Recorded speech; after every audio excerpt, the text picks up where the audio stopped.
তবুও তুমি আমার। নতুন বর্ষার ভেজা সকালে ঢাকার গুলশানের এক কফি শপে বসেছিল অর্পা। জানালার পাশে ছোট্ট কোণার টেবিলটায় তার প্রিয় আমেরিকানো ধোয়া ছাড়ছে।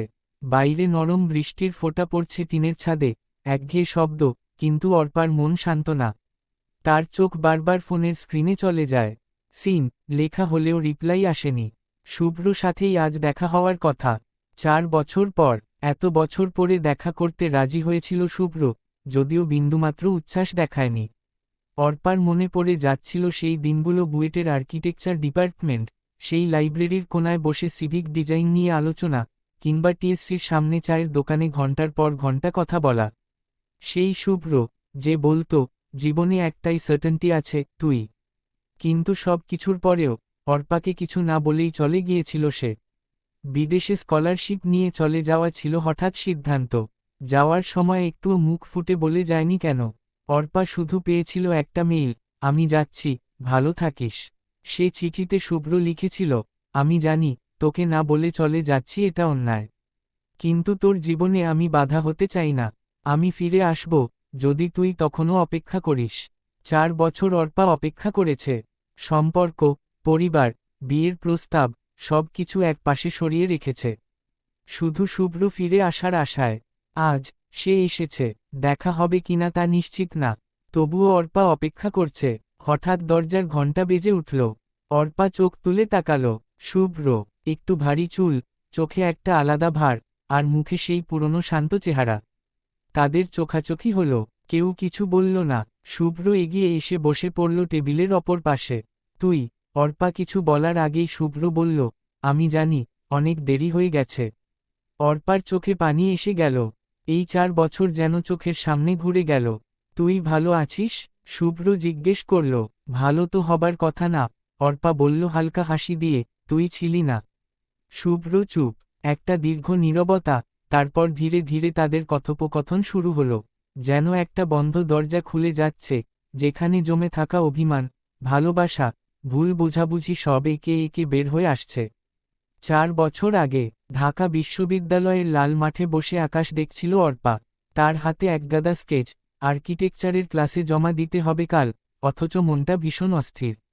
শুভ্র তখনও আসেনি। তার ফোনে মেসেজ দিয়ে রেখেছে, তাড়াতাড়ি আয়, তোকে কিছু দেখাতে চাই। অর্পা আর শুভ্র সম্পর্ক তখনও নামহীন, অথচ তার গভীরতা যেন হাজার শব্দের বাইরে। দুজনে সব কিছু একসাথে করত, পড়াশোনা, প্রজেক্ট, ফেস্ট, এমনকি পরিবারের কাছেও তারা প্রায় নিশ্চিত জুটি হিসেবে পরিচিত ছিল। অল্প কিছুক্ষণের মধ্যেই শুভ্র ছুটে এল প্রায় দৌড়ে। মাথায় ঘাম, মুখে একরাশ উত্তেজনা। তুই জানিস কি হয়েছে? সে দম নিতে নিতে বলল। কি? অর্পা কিছুটা অবাক। এমআইটি থেকে অফার লেটার এসেছে, ফুল স্কলারশিপে মাস্টার্স। অর্পার মুখ হঠাৎ উজ্জ্বল হয়ে উঠল, কিন্তু মুহূর্তেই ম্লান হয়ে গেল। তুই তাহলে যাচ্ছিস? খুব নিচু গলায় বলল সে। শুভ্র একটু থমকে গেল, তারপর ধীরে ধীরে বলল, চাইলে যাই না। তুই যা বলবি। এই বাক্যটা শুনে অর্পার বুকের ভেতর কেমন যেন কেঁপে উঠল।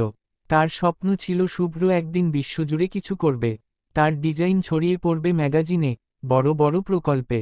সে কিভাবে বলতে পারে, থেমে যা, আমার জন্য থেকে যা।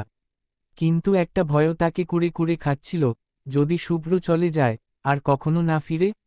সে একটু সময় নিল, তারপর বলল, তোর স্বপ্ন তো আমি। স্বপ্ন দেখিস, আমি পাশে আছি, দূরে হলেও। তারা সেদিন জনকে কিছুই বলেনি, ভালোবাসি কথাটা। তবুও আকাশের চাঁদ তখন একটু বেশি উজ্জ্বল লাগছিল।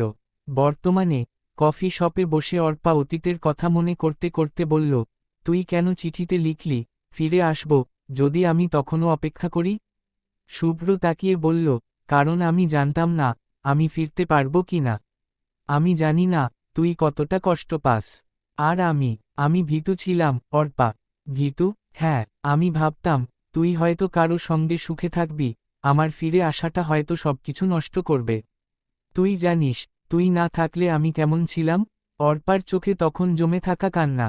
শুভ্র নিচু গলায় বলল, আমি আসতে চেয়েছিলাম আগেই, কিন্তু সাহস পাইনি। তোর সাথে দেখা করার আগে বারবার ভেবেছি, তুই যদি বলিস তোর দরকার নেই আর, তাহলে আমি মানতে বাধ্য হব।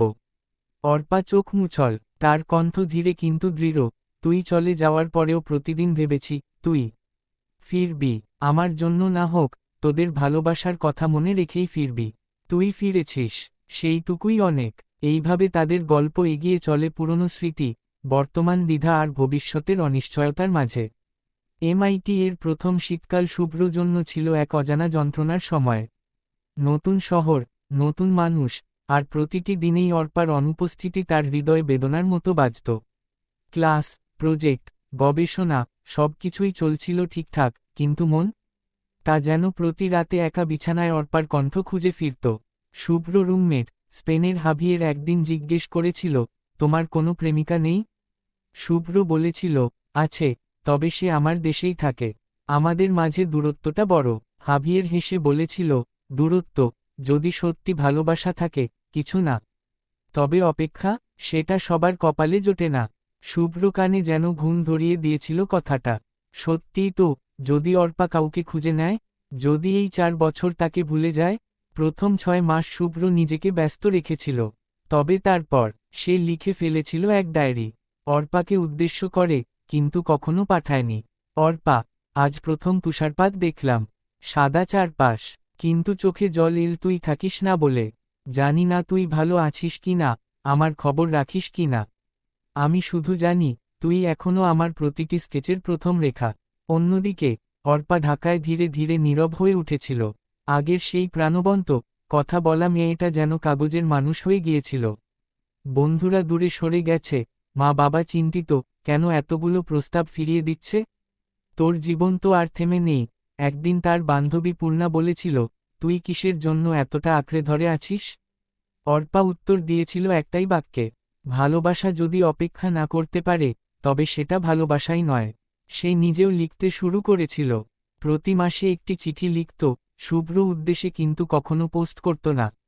শুভ্র, আজ জানুয়ারি, তোর জন্মদিন। তোকে না পেয়ে কেক কাটিনি। কেবল একটা মোমবাতি জ্বালিয়ে চেয়েছিলাম আকাশের দিকে। জানি না তুই দেখেছিস কি না। 4 বছর, 48টি চিঠি, একটা ডায়েরি। প্রেম জমে উঠেছিল দূরত্বের গোপন স্তম্ভে।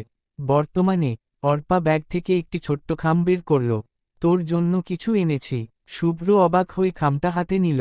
খুলে দেখে চমকে গেল, 48টি চিঠি। তার নামে লেখা, তার না পাঠানো ডায়েরির প্রতিচ্ছবি যেন।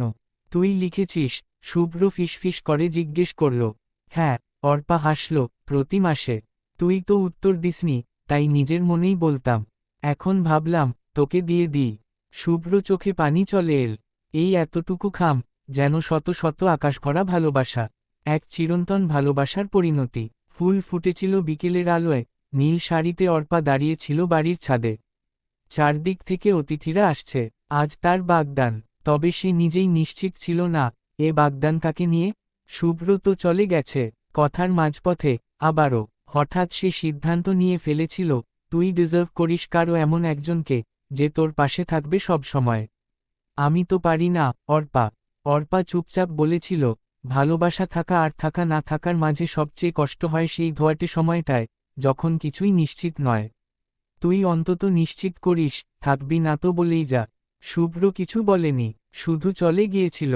3 সপ্তাহ কেটে গেছে সেই ঘটনার পর। পরিবার আর বন্ধুর চাপে অর্পা এক বন্ধুর প্রস্তাবে হ্যাঁ বলে দেয়। সে জানত, এটা প্রতিশোধ নয়, না কোনো চাওয়া, এটা শুধু একটা শেষ চেষ্টা, নিজেকে বোঝানোর যে শুভ্র অনুপস্থিতিতে জীবন থেমে নেই। আচমকা, ছাদের দরজার দিক থেকে আওয়াজ এল। একজন দাঁড়িয়ে, শুভ্র, হাতে কাগজ, চোখে ভেজা স্বপ্ন। কারো তোয়াক্কা না করে ধীরে ধীরে সে সামনে এগিয়ে এল। অতিথিদের মধ্যে ফিসফিস শুরু হলো, কেউ চিনতে পারছে, কেউ না। কিন্তু অর্পা শুধু তাকিয়ে থাকল, চুপচাপ। শুভ্র কাগজটা উঁচু করে বলল, তুই বলেছিলি, আমি যদি নিশ্চিত না হতে পারি, তাহলে চলে যেতে। আমি গেলাম।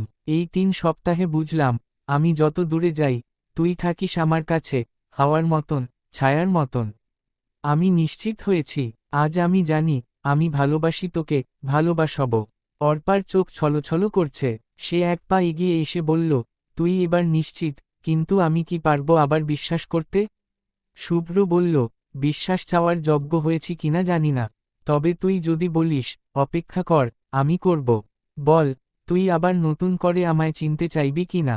সবাই চুপ। অর্পা হেসে ফেলল, ছোট্ট, ভাঙা একটা হাসি। তোকে নতুন করে চিনব না, শুভ্র। কারণ আমি তো তোকে চিনেই গেছি এতদিনে, প্রতিটি অভিমানে, প্রতিটি অপেক্ষায়। তবুও তুই আমার। শুভ্র ধীরে এসে তার সামনে দাঁড়ালো, সব কষ্ট যেন ভিজে গেল একটুখানি চোখের জলে, একটুখানি হাতে হাত ধরায়। 1 বছর পর, কক্সবাজার সমুদ্রের ধারে, সূর্যাস্ত। শুভ্র আর অর্পা হেঁটে যাচ্ছে হাত ধরে, আকাশে রং বদলাচ্ছে, ঢেউ তীরে এসে গল্প বলে যাচ্ছে। শুভ্র বলল, এই যে এত ঝড়, এত ভুল, তবুও তুই আমাকে আপন করলি কেন? অর্পা তাকিয়ে বলল, কারণ ভালোবাসা তো সব ভুলের ওপরে থাকে। আর আমি তোকে ভালোবেসেছি তখনও, এখনো করি, তাই বলেছি, তবুও তুমি আমার।